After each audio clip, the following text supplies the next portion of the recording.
আপনি দুনিয়ার দুনিয়ার সমস্ত মজা আমরা নিয়েছি, গুনার মজা নিয়েছি। কি বলে ঠিক কিনা? গুনার মজা নিয়েছি, কত সৃষ্টির দুনিয়াতে আল্লাহর নিয়ামতের মজা নিয়েছি।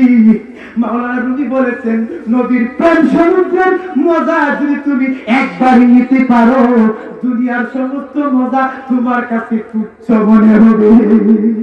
এই জন্য নবীর প্রেম আগে আপনি আমাদের অন্তরে ঢুকাইতে হবে। এই জন্য মাঝে মাঝে আমি নিজে লেখা কয়েকটি নাতে রাসূল বলি, বলুন না আল্লাহুম্মা আমিন। সম্মানিত উপস্থিতি, কবির মনোযোগ। এখন আপনারা আমাকে প্রশ্ন করবেন, হুজুর, ও মাইমন শেখের হুজুর, সাহাবীরা দুনিয়াতে কি জান্নাতি? ঠিক কি বলে? কথা বলে ঠিক না? যিনি দুনিয়া থেকে জান্নাতের সার্টিফিকেট পেয়েছেন, যার জানাজায় 70,000 ফেরেশতা নাযিল হয়েছে, যার যেখানে আল্লাহ পাকের আরশ কেঁপে উঠেছে, এই যার ইমামতি আমার নবীজি স্বয়ং নিজেই করেছেন, তার কবরে কেন আযাব হলো, কেন মাটি চাপ দিতে চাইলো? কারণ আছে কি আছে না? পিছনে কারণ আছে কি আছে না? কারণটা কি? হাদিস শরীফ থেকে আমি আপনাদেরকে বলতে চাই কারণটা কি। কারণটা আমাদের প্রয়োজন আছে। মেশকাতি সূরা মেশকাতি মুল্লা আলী কারি লিখেছেন, আল্লাহর নবীর সাহাবী হযরত সাআদ বিন মুআজ রাদিয়াল্লাহু তাআলা আনহু তিনি বকরি চড়াইতেন, ছাগল চড়াইতেন, উট চড়াইতেন। ছাগল যখন চড়াইতেন, বকরি যখন চড়াইতেন, ছাগল যখন প্রস্রাব করত, উটে যখন প্রস্রাব করত, প্রস্রাবের ফুটা তার শরীরের মধ্যে লাগতো, কাপড়ের মধ্যে লাগতো। অসতর্কতা বশত তিনি খেয়াল করতেন না। এই যে তিনি খেয়াল করতেন না, এই কাপড় দিয়ে তিনি নামাজ পড়তেন। এই কাপড় দিয়ে নামাজ পড়ার কারণে প্রস্রাবের ফুটা থেকে সতর্ক না থাকার কারণে সাহাবী হওয়ার পরেও কবরে তিনি মাপ পাইলেন না। কবর রাখার পরে চতুর্দিক দিক কবরের মাটি চাপ দিতে লাগলো। এই জন্য আমার নবীজি বলেছেন, ইস্তানজিহু আনিল বাউল, ইস্তানজিহু আনিল বাউল ফাইন্না আম্মাতা আযাবিল কবর মিনহু। আমার নবীজি বলেছেন, উম্মতের আমার, তোমরা প্রস্রাবের ফুটা থেকে বেঁচে থাকো, কেননা কবরের মধ্যে সবচেয়ে আযাব হবে। কবরের মধ্যে সবচেয়ে আযাব হয় যতগুলো কারণে, তার মধ্যে একটি সবচেয়ে বড় কারণ হচ্ছে প্রস্রাব করে কেউ যদি ঢিলা কোনো ব্যবহার না করে, এই কাপড় দিয়ে যদি কেউ নামাজ পড়ে, এই কারণে কবরে সবচেয়ে বেশি আযাব হবে। ঠিক কিনা বলে? আমাকে একজনে বলতেছে, হুজুর আপনি কি অসুস্থ? আমারে বলতেছেন। বললাম, ভাই কেন? হুজুর দেখছি আপনি প্রস্রাব করার পরে 3 মিনিট দাঁড়ায় আছেন ঢিলা নিয়ে। তো 3-4 মিনিট দাঁড়ায় থাকার পর আমার প্রস্তুত করে দিস, আমার এমনি মারতে পারে না। হুজুর আপনি কি অসুস্থ নাকি?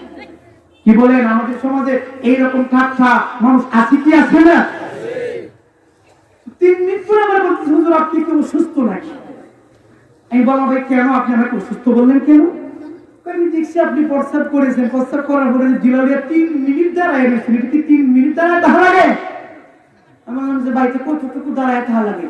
ওই প্রস্রাব করছেন, প্রস্রাব করার সময় তো আপনি বুঝবেন আপনার ভিতরে প্রস্রাব আছে কি নাই। তো এরপরে তো পানি খরচ করলে তো চলে, আমরা দাঁড়ায় থাকবেন বলতে গে। তখন আমি বলছি যে, ভাই আপনি কি নবীজির হাদিস বিশ্বাস করেন কিনা? কই করি। আপনি কি জানেন বর্তমান পৃথিবীর বিজ্ঞানীরা নবীজি এই সুন্নতকে নিয়ে একটা গবেষণা করেছে যে প্রস্রাব একজন সুস্থ মানুষ যত ভালো করে প্রস্রাব করুক, প্রস্রাব করার পরে একজন সুস্থ মানুষ সে যখন উঠে, পুরুষের রগগুলো শক্ত।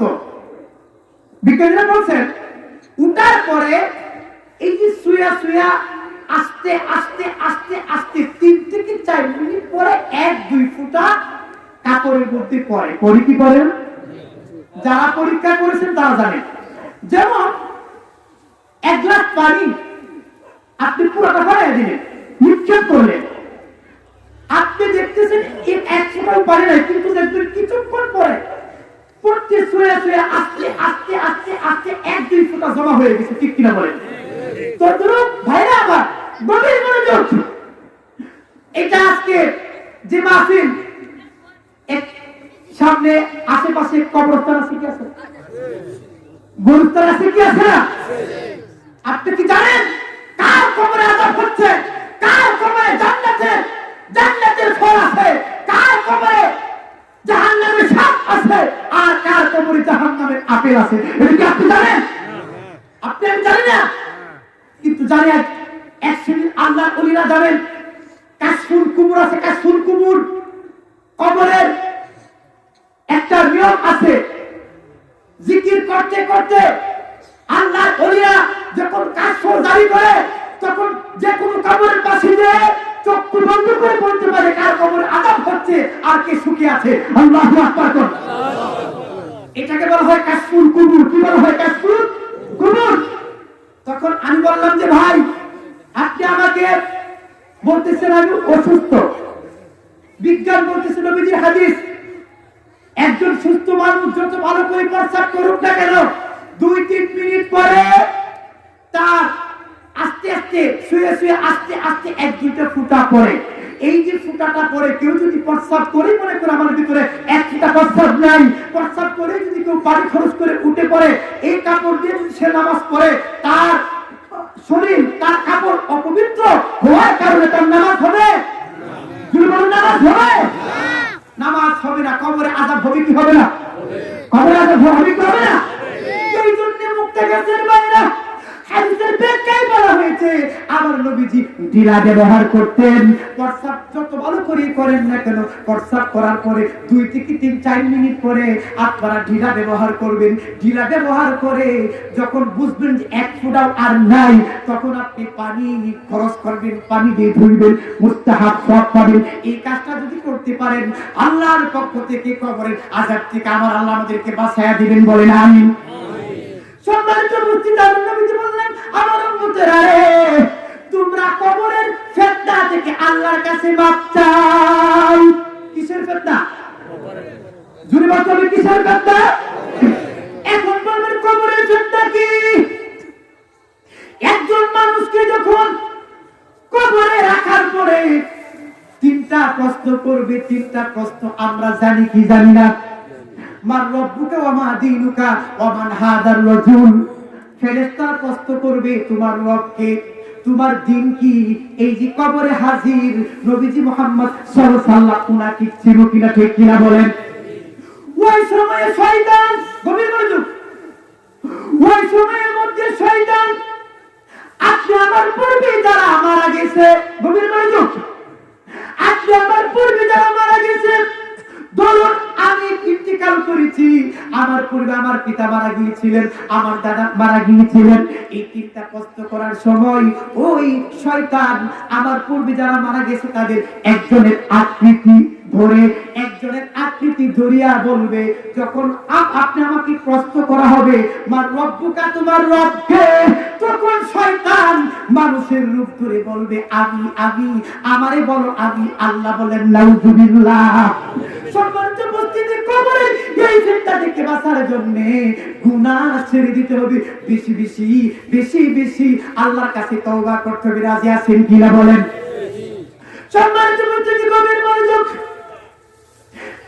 একজন মানুষ মারা যাওয়ার পরে মানুষটা যদি আল্লাহওয়ালা হয়, নেককার হয়, এই মানুষটার রূহ 40 গুণ শক্তিশালী হয়ে যায়। কত গুণ? জোরে বলো, কত গুণ? এই আমি দেখতেছি আস্তে আস্তে একদিন করে উঠতেছে। এখন আমি আপনাদেরকে নিয়ে ঘটনাই শুরু করবো, একটু জিকির করে আমি বুঝতেছি। লা ইলাহা ইল্লাল্লাহ। একবার উঠবেন না, একবার উঠবেন না। লা ইলাহা ইল্লাল্লাহ, ও লা ইলাহা ইল্লাল্লাহ, জোরে লা ইলাহা ইল্লাল্লাহ, লা ইলাহা ইল্লাল্লাহ মুহাম্মাদুর রাসূলুল্লাহ সাল্লাল্লাহু আলাইহি ওয়াসাল্লাম। সম্মানিত উপস্থিতি, হযরত উমর ফারুক রাদিয়াল্লাহু তাআলা ইসলামের দ্বিতীয় খলিফা, ঠিক কিনা বলেন? যারা দেখলে শয়তান ভয় পাইতো, ঠিক কিনা বলেন? উমর যে রাস্তা দিয়ে যাইতো শয়তান এই রাস্তা দিয়ে যাইতো না। এই উমর ফারুক আজম রাদিয়াল্লাহু তাআলা আনহুর যুগে নবীজির একজন বিখ্যাত সাহাবী হযরতে আব্দুল্লাহ ইবনে হুযাফা রাদিয়াল্লাহু তাআলা আনহু 1000 সাহাবী নিয়ে তৎকালীন সুপার পাওয়ার রোমের সম্রাট হিরাক্লিয়াসের বিরুদ্ধে যুদ্ধ করতে গেলেন। কতজন সাহাবী? কতজন? 1000। সেনাপতি ছিলেন আব্দুল্লাহ ইবনে হুযাফা রাদিয়াল্লাহু তাআলা আনহু। তো যুদ্ধ করতে যায় এই পৃথিবীতে বর্তমান সামরিক দিক দিয়ে, অস্ত্রের দিক দিয়ে সবচেয়ে শক্তিশালী কে কোন তো আপনারা? হ্যাঁ, আমেরিকা, ঠিক কি বলেন? ঠিক হযরত ওমরের যুগে কাফেরদের মধ্যে সবচেয়ে শক্তিশালী ছিল রোমের বাদশা, তার নাম হিরাক্লিয়াস। নাম কি? দুর্বল নাম কি? হিরাক্লিয়াস। আমার নবীজির সাহাবী আব্দুল্লাহ ইবনে হুযাফা গভীর মনোযোগ। আব্দুল্লাহ ইবনে হুযাফা তিনি যুদ্ধ করতে গেলেন। যুদ্ধ করতে যাওয়ার পরে 300 সাহাবী নিয়ে তিনি অ্যারেস্ট হয়ে গেলেন। 300 সাহাবী নিয়ে অ্যারেস্ট হওয়ার পরে তাদেরকে জেলখানায় বন্দী করা হলো। এবার রোমের বাদশা একদিন বলতেছে, ও আমার সৈন্যরা, মুসলমান সেনাপতিকে দাওয়াত করো, জোহরের নামাজের পরে রাত সিংহাসনে তাদেরকে নিয়ে আমি খাবার খাবো, তাদেরকে মেহমানদারি করব।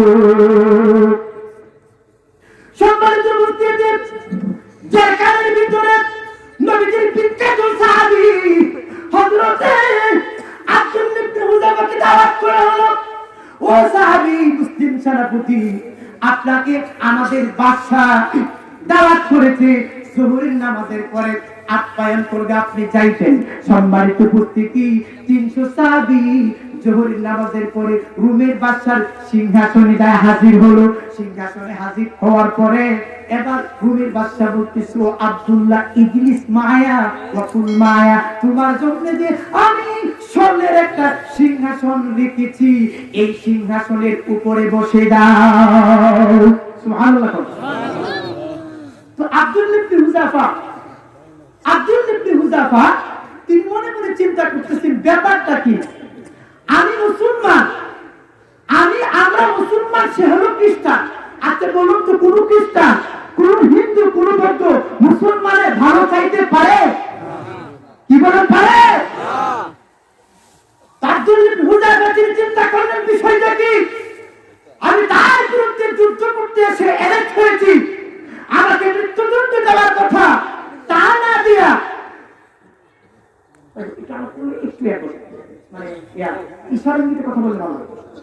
তা না করে আমার বাদশা স্বর্ণের চারি বসায় আমার আদর করে খাওয়াইবে, এটার মধ্যে রহস্যটা কি?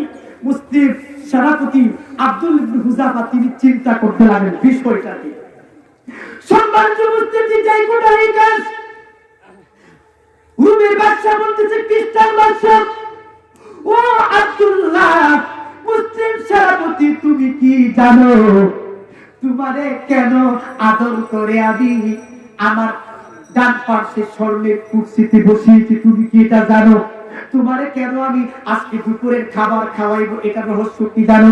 আব্দুল্লাহ ইবনে হুযাফা বলেন, জানি না গো, ও বাদশা, আপনি বলে দিন কি জন্য আমাকে দাওয়াত করেছেন? আমাকে দাওয়াত করার কথা না। সম্মানিত উপস্থিতি, রোমের বাদশা বলল, আমি এই জন্য দাওয়াত করেছি, তুমি বাদদিল দীনাক ওয়াহফাজ দীনি, তুমি তোমার ধর্ম ইসলাম ত্যাগ করো, আমার খ্রিস্টান ধর্ম গ্রহণ করো। নাউযুবিল্লাহ। আব্দুল্লাহ ইবনে হুযাফা তিনি জবাব দিলেন, বাদশা, আমি যা মনে করেছিলাম তাই আমি দেখতে পেয়েছি, কারণ কোন খ্রিস্টান তো মুসলমানের ভালো চাই না।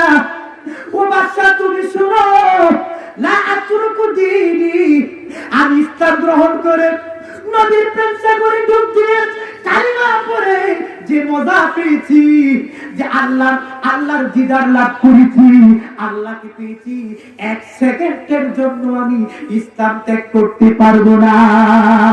আল্লাহু আকবার। সম্মানিত উপস্থিতি, এবার রুমের বাদশা বলল, ও আব্দুল ইবনে হুযাফা, তোমাকে আমি 3টা পুরস্কার দান করব যদি তুমি ইসলাম ছেড়ে দাও, আমার খ্রিস্টান ধর্ম গ্রহণ করো। ওই কি পুরস্কার দিবেন? এবার রুমের বাদশা বলতেছে, আমি তোমাকে এই আমার রোম সাম্রাজ্যের 50 জন যুবতী মহিলার সাথে বিবাহ দিব। সংখ্যা কত? আপনারা বলেন তো, এই যে পরীক্ষা করতেছে, এটা পরীক্ষাটা ছোট না বড়? আমরা তো একজন সুন্দরী রূপসী মহিলা যদি কেউ বলে তুমি এই কাজটা করো, কাজটা সহজ, যদি আপনাকে আমাকে কেউ প্রস্তাব দেয় তুমি এই কাজটা করো, কাজটা সহজ, তোমাকে আমার এলাকার সবচেয়ে সুন্দরী রূপসী মেয়ের সাথে বিবাহ দিয়ে দেব, কি বলে? আমরা কি রাজি হব কি হব না? এটা কি রাজি হবে কি হবে, এটা আমাদের মনের ভিতরে আছে। সম্মানিত উপস্থিতি, আমার নবীজি কি বলছেন জানেননি?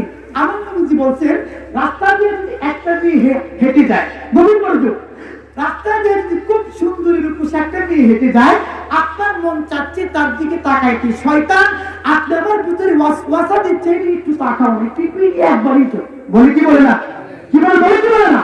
একবারই একটু তাকাও, এটা যদি বলে, বলার পর আপনি যদি আল্লাহকে সন্তুষ্টি করার জন্য, নবীজির দিদার পাওয়ার জন্য আপনি যদি ওই মেয়ের দিকে না তাকান, আর হাদিসের কিতাবে এসেছে একটা নূর আপনি আমার শরীরের মধ্যে প্রবেশ করবে।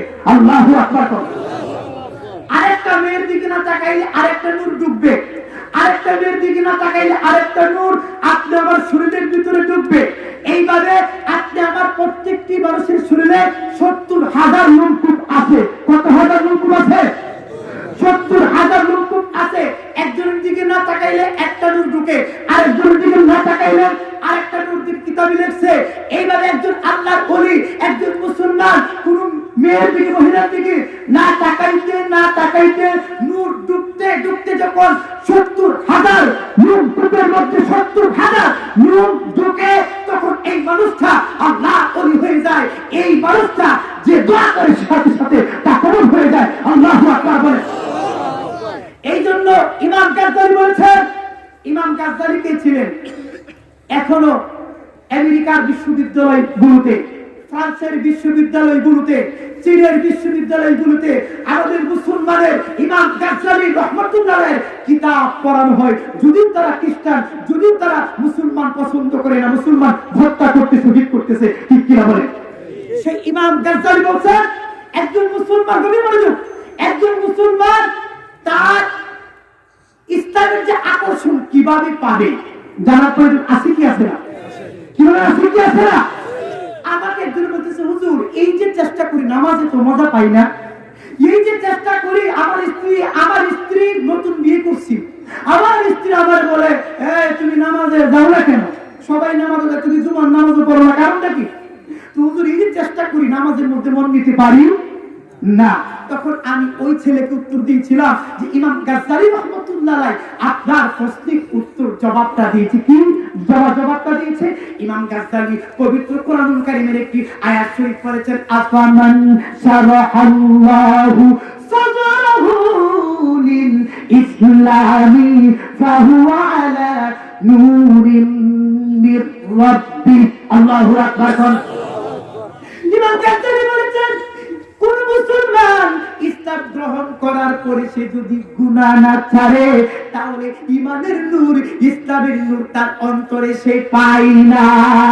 যখন কোন মানুষের অন্তরে ঈমানের নূর থাকে, ইসলামের নূর না থাকে, তখন ইসলামের ইবাদতগুলো আছে, নামাজ আছে, জিকির আছে, দুরূদ শরীফ আছে, এই যে ইবাদতগুলো আছে, এই ইবাদতগুলো তার ভিতরে এই ইবাদতের প্রতি আকর্ষণ সৃষ্টি হয় না। যখন কোন মানুষের ভিতরে নামাজের রোজার হজের ইসলামের আকর্ষণ সৃষ্টি না হয়, এই মানুষটা দিনের পর দিন নামাজ ছেড়ে দেয়, ঠিক কিনা বলেন? এই মানুষটা দিনের পর দিন গুনাহ করতে থাকে। এই জন্য ইমাম গাজ্জালি বলেছেন, যদি সমস্ত গুনাহ থেকে বেঁচে থাকতে চাও, যদি তুমি আল্লাহর ওলি হতে চাও, যদি তুমি দুজাহানের বাদশার সত্য যুগের দিদার লাভ করতে চাও, সর্বপ্রথম চোখের গুনাহ ছেড়ে দাও, চোখের হেফাজত করো। চোখের গুনাহ ছাড়লে অন্যান্য গুনাহ ছাড়া সহজ হয়ে যায়, ঠিক কিনা বলেন? বন্ধুরা, আমার কিতাবের মধ্যে লিখছেন, একজন লোক যদি একটা মেয়ের দিকে না তাকায়, না দেখা একটা কষ্ট আছে কি আছে না? আছে কি আছে না? না দেখার একটা কষ্ট আছে আমার বাবাজিরা। কিতাবের মধ্যে লিখছে, এইভাবে 15 থেকে 20 দিন কষ্ট সহ্য করতে করতে আল্লাহর প্রেমিক যদি এইভাবে না তাকায়, কোন বেগানা মহিলার দিকে না তাকায়, উলঙ্গ নাচ গান না দেখে, কিতাবের মধ্যে লিখছে 15-20 দিন পরে তার জন্য সহজ হয়ে যায়। আল্লাহ তার জন্য দৃষ্টির হেফাজত করতে তার একটা শক্তি দেন, তার এত কষ্ট হয় না। আল্লাহু আকবার বলেন। তো দৃষ্টির হেফাজত হচ্ছে আসল, আপনার চোখের হেফাজত নাই, যে কোনো মুহূর্তে আপনি বেঈমান হয়ে মারা যাইতে পারেন, ঠিক কিনা বলেন?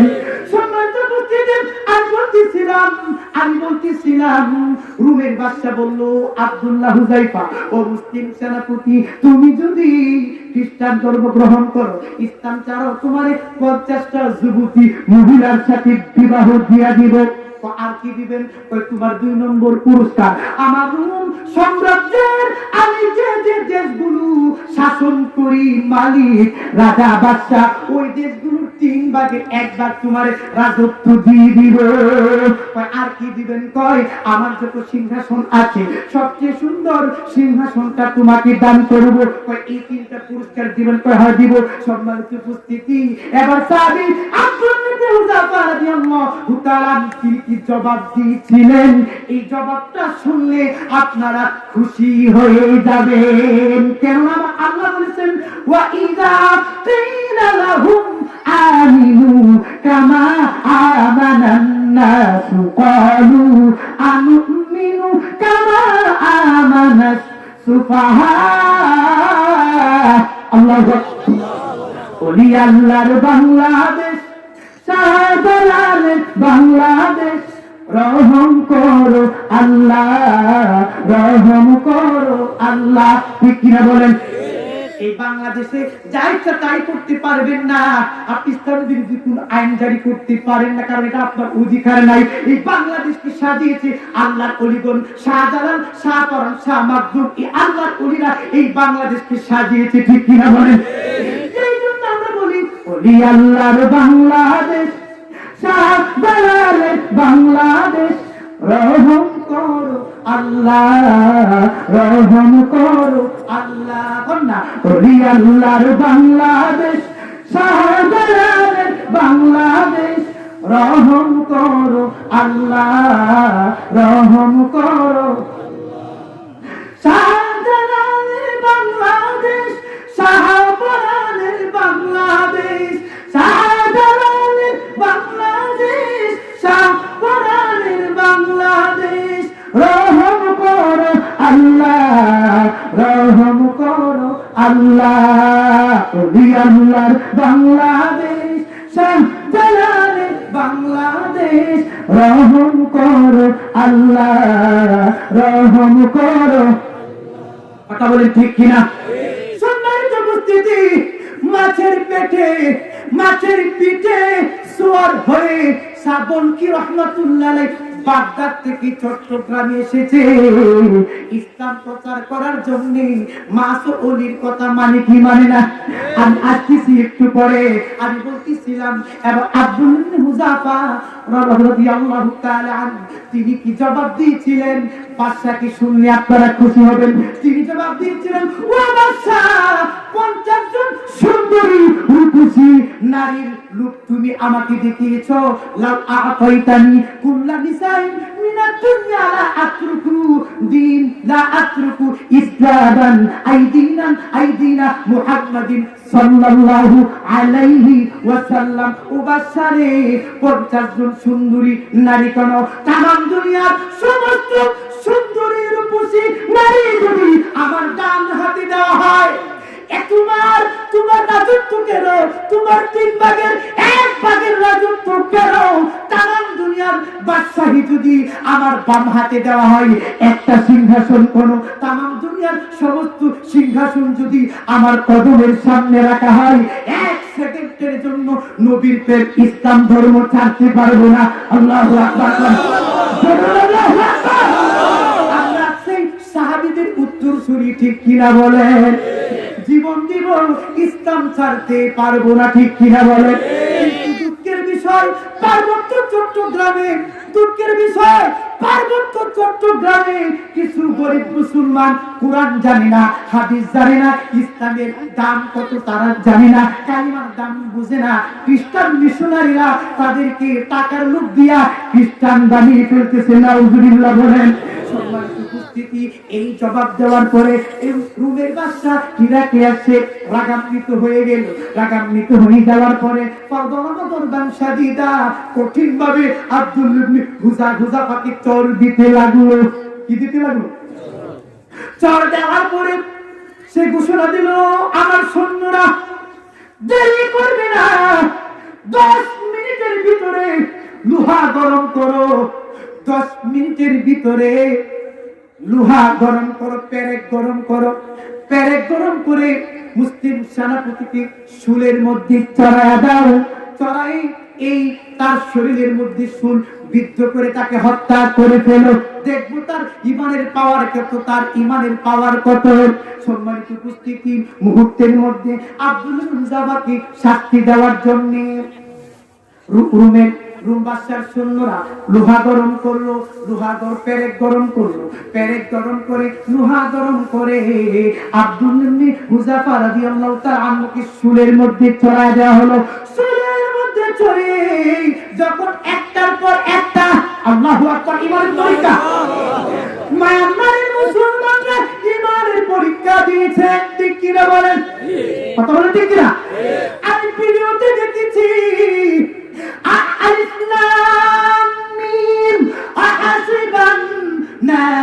أن يتركوا أن يقولوا آمنا وهم لا يفتنون.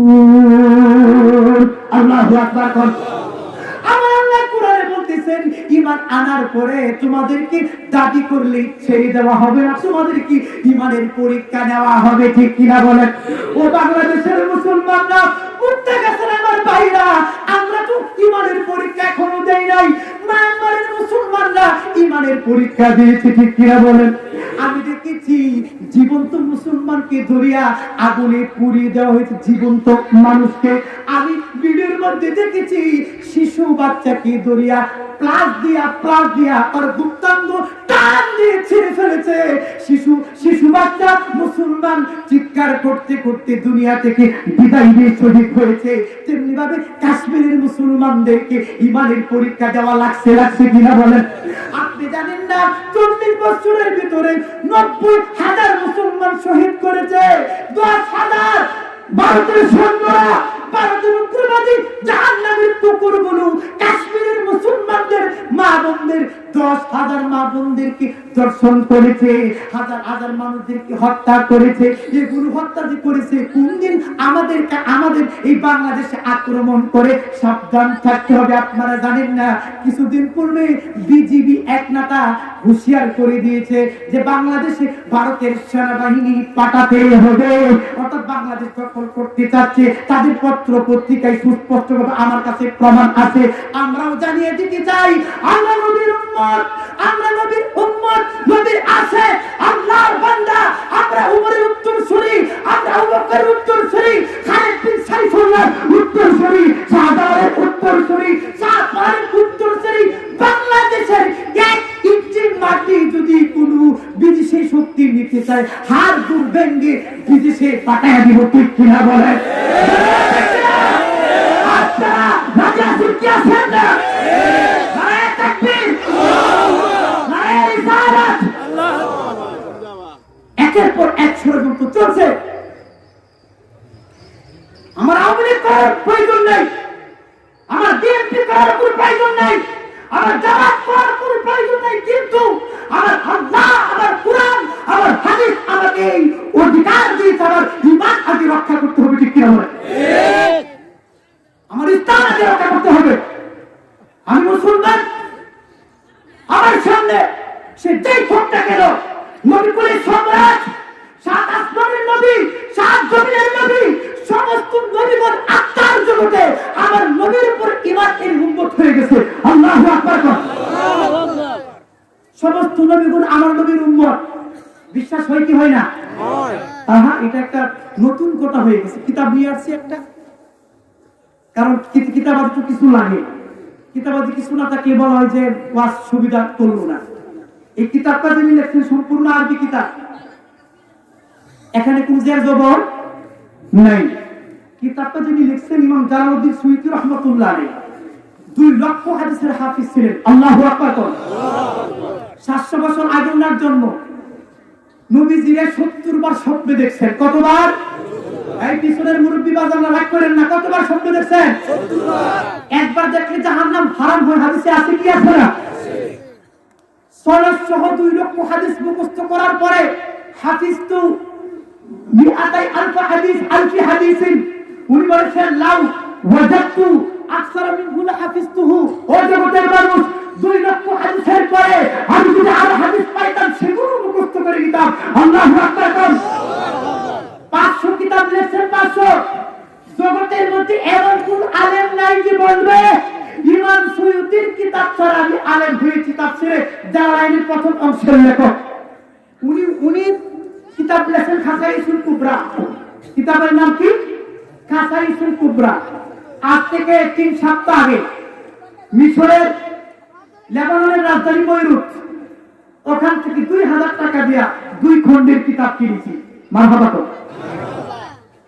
এই কিতাবের শুরুতে সুস্পষ্ট লেখা আছে আত্মার জগতে وَإِذْ أَخَذَ اللَّهُ مِيثَاقَ النَّبِيِّينَ لَمَا آتَيْتُكُم مِّن كِتَابٍ وَحِكْمَةٍ ثُمَّ جَاءَكُم رَّسُولٌ مُّصَدِّقٌ لِّمَا مَعَكُمْ لَتُؤْمِنُنَّ بِهِ وَلَتَنصُرُنَّهُ। আল্লাহু আকবার।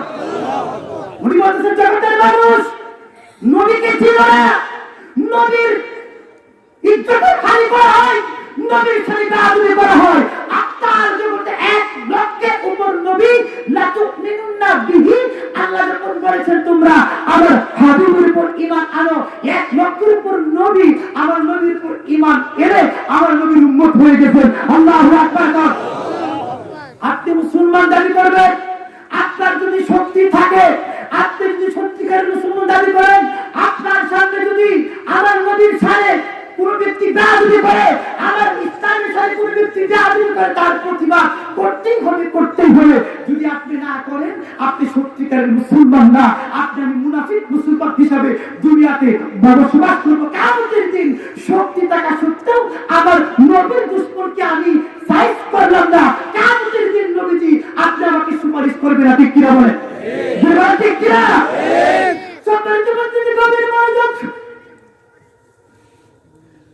10 মিনিটের ভিতরে লোহা গরম করে, পেরেক গরম করে আব্দুল্লাহ ইবনে হুযাফাকে শুলের মধ্যে চড়ায় দিল। কাফের সৈন্যরা একটার পর একটা পেরেক শরীরের মধ্যে মারতেছে। জীবন্ত মানুষ কি বলেন, সহ্য করতে পারবেন? সহ্য করা সম্ভব না। জীবন্ত মানুষ শরীরের মধ্যে পেরেক মারতেছে, শরীরের মধ্যে লোহা মারতেছে। আল ইসাবাতু ফি তাময়িজিস সাহাবা, ইবনে হাজার আসকালানী উনি এই হাদিসটা এনেছেন উনার কিতাবের মধ্যে। বুখারী শরীফ যারা পড়ান তারা এই কিতাবটা পড়তে হয়, হাদিসের রাবির কিতাব। সম্মানিত উপস্থিতি, পেরেক, লোহার পেরেক যখন মারলো, পেরেক মারার সাথে সাথে শরীর থেকে গোশতের টুকরা হাড্ডিগুলো পড়তে লাগলো। সাহাবী চিৎকার করতেছেন, এই অবস্থার মধ্যে ফায়ানজুরু ইলা সামাই, সাহাবী আসমানের দিকে তাকিয়ে আছেন। আসমানের দিকে তাকিয়ে বলতেছেন, ইয়া রব্বি, ইয়া রব উনজুর মাযা সানা আবুকা, ওগো আমার আল্লাহ, তোমার প্রেমে ডুব দিয়া, তোমার নবীর প্রেমে ডুব দিয়া ইসলামের জন্য যুদ্ধ করতে এসে আজকে আমাকে এরকম শাস্তি দিচ্ছে আল্লাহ, আপনি তো দেখতেছেন আপনার শত্রু আমার সাথে কি ব্যবহার করতেছে।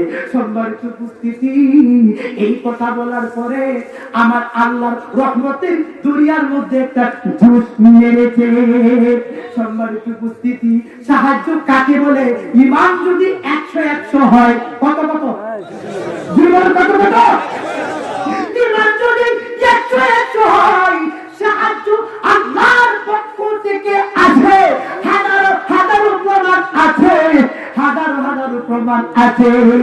সম্মানিত উপস্থিতি, আবার আল্লাহ বলেন, সাত জিবরিল রে তাড়াতাড়ি করে যাও, আমার আব্দুল্লাহকে কষ্ট দিচ্ছে, তাড়াতাড়ি করে যাও, আমার আল্লাহর 8টি নূরের জান্নাত আমার আব্দুল্লাহর সামনে ধরিয়া দাও।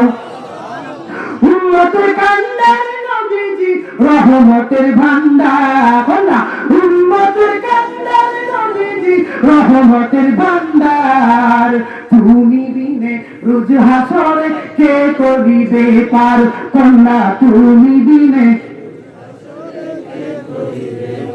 উম্মতের কান্দার নবীজি রহমতের ভান্ডার, উম্মতের কান্দার নবীজি রহমতের ভান্ডার, তুমি দিনে রোজ হাসরে কে করিবে পার, বলুন তুমি দিনে রোজ হাসরে। জুনাহিদে দায়িকা বলে, এই নবীর সাথে প্রেম করিলে, ঠিক কিনা বলেন? এই আদমে দায়িকা বলে, এই নবীর সাথে প্রেম করিলে কঠিন আসরের দিনে পাইবা পরিপূরণ, ঠিক কিনা? কঠিন আসরের দিনে পাইবা পরিপূরণ, উম্মতের কান্দার নবী রহমতের ভান্ডার, আরে উম্মতের কান্দার নবীজি রহমতের ভান্ডার, তুমি দিনে রোজ হাসরে কে করিবে পার, বলেন মারহাবা। আমি দেখতে পাচ্ছি আমার একজন যুবক ভাই যাচ্ছেন হয়তো প্রস্রাব করার জন্য, ঠিক কিনা? প্রস্রাব করতে পারে কি পারে না? ওনারা চিন্তা করেছেন যে শেষ রজনীতে দোয়া কবুল হয়, তিরমিজির হাদিস, এই সময়টা দোয়া কবুল হয়। আমার নবীজি সাক্ষী দিচ্ছেন নবীর হাদিস সত্য না মিথ্যা। ওনারা চিন্তা করতেছেন 1-2 দিন গেছি, আর কেউ যাব না প্রস্রাব করার জন্য, যা এই প্রস্রাব করার পর 2 মিনিট কি বলে মারহাবা, আল্লাহু আকবার। একজন ইমানদার যদি এখানে থাকেন, একজনের উসিলায় প্রত্যেকের দোয়া আল্লাহ কবুল করবেন। আল্লাহু আকবার। সম্মানিত উপস্থিতি, আমার আল্লাহ বলতেছেন, জিবরিল রে তাড়াতাড়ি করো, আমার আব্দুল্লাহর সামনে আমি আল্লাহর নূরের 8টি জান্নাত ধরিয়া দাও। জান্নাতের হুরগুলোকে আমার আব্দুল্লাহর সামনে পেশ করো। আমার আব্দুল্লাহ জান্নাত দেখবে আর জান্নাতের হুর দেখবে। হুর দেখে দেখে কষ্ট, কাফিররা যে কষ্ট দিচ্ছে, পেরেক বাড়ছে, সেগুলো ভুলে যাবে। সম্মানিত উপস্থিতি, এবার জিবরিল আলাইহিস সালাতু ওয়াস সালাম সাহাবীর সামনে আল্লাহ পাকের 8টা জান্নাত ধরিয়া দিলেন। সুবহানাল্লাহ, কি কইবেন না? সুবহানাল্লাহ কইলে কি টাকা লাগে নাকি? আমি কি টাকা চাইছি নাকি? একটু জোরে বলেন। যারা বাড়িতে চলে যাচ্ছে বা প্রস্তাবে আছে, তারা চিন্তা রাখ না, ঈমানের প্রেমে ডুব দিয়া, নবীর প্রেমে ডুব দিয়া, নবীর আশিকরা এখনো জান্নাতের বাগানে আছে, ঠিক কিনা বলেন? আপনাদের ব্যাটারি পাওয়ার সব না বেশি। আমি তো আপনাদের দুর্বল মানুষ, আমি বুঝি এখানে আমি আপনাদের চেয়ে দুর্বল, অনেক শক্তিশালী মানুষ আছেন। আমার ব্যাটারির পাওয়ার যদি 1 ঘন্টা পারে 2 ঘন্টার কাছাকাছি যাইতে পারে, চিৎকার যাইতে পারে, আপনারা ইনশাআল্লাহ আমাকে শক্তিশালী আপনারা একটা পাওয়ার দেখায় দিন। কাল কিয়ামতের দিন আমরা সহ আল্লাহর কাছে একটা দাবি পেশ করব যে আল্লাহ, জীবনে যেমন কিছু করতে পারি নাই, তোমার কোরআনের কথা, তোমার হাদিসের কথা শোনার জন্য একটা রাত তোমার প্রেমে কাটিয়েছিলাম, আল্লাহ আমাদেরকে মাফ করে দাও। আমরা পারবো কি পারবো না? একটু জোরে বলুন তো, নারায়ে তাকবীর, আল্লাহু আকবার, নারায়ে রিসালাত, মুহাম্মাদুর রাসূলুল্লাহ। নারায়ে রিসালাত বললে ইয়া রাসূলুল্লাহ বলতে পারেন, মুহাম্মাদুর রাসূলুল্লাহ বলতে পারেন। এটা আল্লাহর সাথে নবীর নামটাকে আমরা অনেকে মাইনাস করি, এটা ঠিক না। আল্লাহর সাথে আল্লাহ যেখানে তার নবীকে সেখানে রাখছে, ঠিক কিনা বলেন? কোরআনে প্রত্যেক জায়গায় জায়গায় আল্লাহ যেখানে নবীজিরে রাখছেন। এমনকি হাদিসের কিতাবে এসেছে, ইদা যুকিরতু মাই, 20টা হাদিসের কিতাবে এসেছে, তাফসীর জালালাইন শরীফে এসেছে, ওয়া রাফা'না লাকা যিকরাক, জিবরাইল একদিন আমার নবীজির কাছে এসেছে, আয়েশা বলি ইয়া রাসূলুল্লাহ, আপনি কি জানেন আপনার সম্মানকে আল্লাহ কেমন ভাবে বাড়ায় দিয়েছে? তখন আমার নবীজি বললেন, আমি আল্লাহর মুখে শুনতে চাই। আল্লাহু আকবার। বলেন, ও ইয়া রাসূলুল্লাহ, ইয়া হাবিবাল্লাহ, আল্লাহ বলেছেন ইদা যুকিরতা মাই, হাবিব গো, ইয়া রাসূলুল্লাহ, ইয়া হাবিবাল্লাহ, সাত আসমানে সাত জমিনে যেখানে আপনার নাম স্মরণ, আমি আল্লাহর নাম স্মরণ করা হয়, সাথে সাথে আপনার নাম স্মরণ করা হয়। বলেন আল্লাহু আকবার। তাহলে আল্লাহ তার নবীর সাথে রাখছে না বাদ দিয়ে দিয়েছে? কি বলেন? রাখছে না বাদ দিয়ে দিয়েছে? আপনি বাদ দেন কেন? আপনি কেমন মুসলমান? আপনি কেমন আশিকে রাসূল হইলেন? নারায়ে তাকবীর, আল্লাহু আকবার, নারায়ে রিসালাত। রিসালাতের স্লোগান। কেউ যদি আল্লাহ বিশ্বাস করে, 5 ওয়াক্ত নামাজ পড়ে, রোজা রাখে, হজ করে, নবীজির বিশ্বাস যদি কেউ না করে, নবীর প্রেম যদি না থাকে, তাকে মুসলমান বলবে না? কি বলে মুসলমান বলবে? এটা ভুল শিক্ষা, ভুল শিক্ষা। আল্লাহর সাথে রাসূলের নাম থাকবে। এই জন্য নারায়ে তাকবীর, আল্লাহু আকবার, নারায়ে রিসালাত, ইয়া রাসূলুল্লাহ বা ইয়া মুহাম্মাদুর রাসূলুল্লাহ বললে কোন দোষে আবার সওয়াব হবে, ঠিক কিনা বলে? কি হবে? সওয়াব হবে কিনা? সওয়াব হবে কিনা? বলেন নারায়ে রিসালাত, ইয়া রাসূলুল্লাহ, নারায়ে রিসালাত, ইয়া রাসূলুল্লাহ। সম্মানিত মণ্ডলী, বাজানরা, আমি যে ঘটনাটা শুরু করছি, শেষ করতাম না কি বলেন? এটা কি শেষ করতে থাকবে না? আপনারা থাকবে? থাকবে না আপনারা? একটু আল্লাহকে হাত তুলে দেখেন তো। নারায়ে তাকবীর, নারায়ে রিসালাত, নারায়ে রিসালাত। নুরানিয়া হাফিজিয়া মাদ্রাসা জিন্দাবাদ, জিন্দাবাদ। নুরানিয়া হাফিজিয়া মাদ্রাসা এতিমখানা, এতিমখানা। আপনারা কি জানেন মাদ্রাসার ছাত্ররা কত কষ্ট করে কোরআন শরীফ মুখস্থ করে? কি জানেন? আপনি আমি সারা রাত ঘুমাই, একজন হাফেজ, যিনি হাফেজ, উনি কত কষ্ট করে হাফেজ হন, এটা একটু পরে সময় পাইলে বলবো। তাদের দাম কম না বেশি? বলেন, দাম না বেশি? একটু একটা আমি বলছি, তারপরে আমি আমার আলোচনার দিকে চলে যাবো। একটু মাতুরিয়া বলেছেন, দুনিয়ার মানুষ শোনো, একজন কোরআনের হাফেজ, বাজারে আমার দিকে তাকান, অল্প সময়ের কথা বলে শেষ করে দেব, দোয়া করে দেব ইনশাআল্লাহ। একটু মাতুরিয়া বলেছেন, একজন কোরআনের হাফেজ যদি সে কোরআন অনুযায়ী আমল করে, তার মৃত্যুর পরে কবরের জন্য, নবীজির হাদিস, কবরের জন্য তার লাশ খাওয়া হারাম, মাটি তার লাশ খায় না।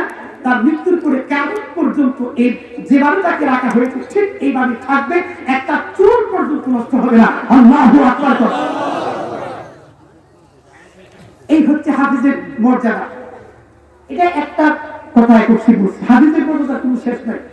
আমি বলতেছিলাম আল্লাহ পাকের 8টা জান্নাত যখন আব্দুল্লাহ ইবনে হুযায়ফার সামনে ধরে দিল, এবার আব্দুল্লাহ হাসতেছে, সুবহানাল্লাহ বলবেন না? পুরোর বাচ্চাই রাখলে বলতেছেন, ও আব্দুল্লাহ, মান আযহাকাকা, তোমারে কে হাসাই? তোমার তো হাসার কথা না। গুস্তগুলো পড়তেছে, হাড্ডিগুলো পড়তেছে, তোমার তো হাসার কথা না, তোমাকে কে হাসাচ্ছে? মুসলিম সেনাপতি আব্দুল হুযাফা তিনি জবাব দিলেন, আবা হাকানি আল্লাহ, আল্লাহ আমাকে হাসাচ্ছেন। আল্লাহু আকবার। সম্মানিত উপস্থিতি, এই তাজ্জব ঘটনা দেখে রুমের বাদশা বলতেছে, ও আমার উজিরা, তার আর শাস্তি দেওয়া যাবে না, তাহলে ছেড়ে দাও। তো বাদশার 40 জন মন্ত্রী ছিল। কতজন মন্ত্রী? 40 জন মন্ত্রী বলতেছে, বাদশা রে, তাকে ছাড়া যাবে না, আমাদেরকে তাকে আরো পরীক্ষা করতে হবে। ভাই তোমরা কি পরীক্ষা করবা? কয় বড় ডেক্সির মধ্যে ডেক, আমাদের ময়মনসিংহের ভাষায় বলে ডেক, ডেক্সি, বড় ডেক্সির মধ্যে তেল গরম করে আব্দুল্লাহকে ছেড়ে দিতে হবে। যদি ছেড়ে দেওয়া হয় তাহলে তো জানের ভয়ে, জীবনের মায়ায় খ্রিস্টান ধর্ম গ্রহণ করবে, ইসলাম ত্যাগ করবে। সম্মানিত উপস্থিতি, কথা মতো হয়ে গেল কাজ। কিছুক্ষণের মধ্যে বড় একটি ডেক্সির মধ্যে তেল গরম করা হলো। তেল গরম করে আব্দুল্লাহ ইবনে হুযাফাকে যখন ফুটন্ত তেলের ভিতরে ছেড়ে দেওয়া হবে, সম্মানিত উপস্থিতি, বাদশা আবার বলতেছে, এবার শেষবারের মতো মুসলিম সেনাপতি আব্দুল্লাহকে জিজ্ঞাসা করো, হয়তো এত কষ্টের মৃত্যুর বয়সে ইসলাম ত্যাগ করবে, খ্রিস্টান ধর্ম গ্রহণ করবে। সম্মানিত উপস্থিতি, আব্দুল্লাহ কি বলা হলো, ও আব্দুল্লাহ, এটাই তোমার শেষ সুযোগ, তুমি ইচ্ছা করলে খ্রিস্টান ধর্ম গ্রহণ করলে তোমাকে তেলের মধ্যে নিক্ষেপ করা হবে না। এই কথা বলার পরে আব্দুল্লাহ জবাব দিলেন, ও রুমের বাদশা রে, মুসলমান চেনো না, নবীর প্রেমিক চেনো না, আল্লাহর প্রেমিক চেনো না, আমি ফুটন্ত তেলের ভিতরে আল্লাহর জান্নাত দেখতে পাচ্ছি। আমরা নবীর পাগল, আমরা মদিনার পাগল, কন্যা নবীর পাগল, আমরা কোরআনের পাগল, আমরা নবীর পাগল, আমরা কোরআনের পাগল, আমরা নবীর কদমের ধুলোবালি, নবীর কদমের ধুলোবালি, আমার চোখের কাজল, আমরা নবীর পাগল, আমরা মদিনার পাগল, কন্যা আমরা নবীর পাগল। সম্মানিত উপস্থিতি, এই আশ্চর্য ঘটনা দেখে, আশ্চর্য উত্তর দেখে বাদশা বলতেছে, আমার উজিরা রে, আর পরীক্ষা করার দরকার নেই, তাকে ছেড়ে দাও। কিন্তু 40 জন মন্ত্রী, 40 জন চেলা ফেলা, 40 জন মন্ত্রী বলতেছে, বাদশা রে, তাকে ছাড়া হবে না, আর একটা পরীক্ষা আছে। কই কি পরীক্ষা? 40 জন মন্ত্রী প্রস্তাব দিল, বাদশা, একটা সুন্দরী রূপসী যুবতী মহিলা আপনার রাজ্য থেকে বাছাই করা হোক। একজন সুন্দরী রূপসী মহিলাকে আপনার রাজ্য থেকে বাছাই করা হোক। বাছাই করে আব্দুল্লাহ ইবনে হুযাফাকে, মুসলমান সেনাপতিকে একটি ঘরের ভিতরে 1 মাস আটকায় রাখা হোক। এই যুবতী মহিলার সাথে 1 মাস লাগবে না। এই যুবতী মহিলার রূপে আকর্ষণ হয়ে ওই আব্দুল্লাহ মুসলিম সেনাপতি যখন সে জিনার কাজ করবে, খারাপ কাজ করবে, তার অন্তর থেকে ইসলামের নূর, ঈমানের নূর চলে যাবে। যখন ঈমানের নূর চলে যাবে, তখন এমনিতে খ্রিস্টান ধর্ম গ্রহণ করবে। বলেন নাউযুবিল্লাহ। আমরা এখানে একটা হাদিস আমি না বলে পারতেছি না। আমার যুবক ভাইরা, আপনাদের কদমে হাত রাখছি, উঠবেন না। একটা হাদিস আমি না বলে আমি পারতেছি না। আমার নবীজি বলেছেন, চোখের জিনা হচ্ছে চোখ দিয়া কুদৃষ্টি দেওয়া। চোখের জিনা, হাতের জিনা হচ্ছে কোন মহিলাকে হাত দিয়া স্পর্শ করা, পায়ের জিনা হচ্ছে পা দিয়ে কোন খারাপ জায়গায় যাওয়া, অন্তরের জিনা হচ্ছে অন্তর দিয়ে কোন জিনার কথা স্মরণ করা, মনে মনে কোন মহিলার কথা স্মরণ করে তৃপ্তি নেওয়া, মুখে চোখের জিনা হচ্ছে মুখ দিয়া অশ্লীল কথা বলা, জিনার কথা বলা।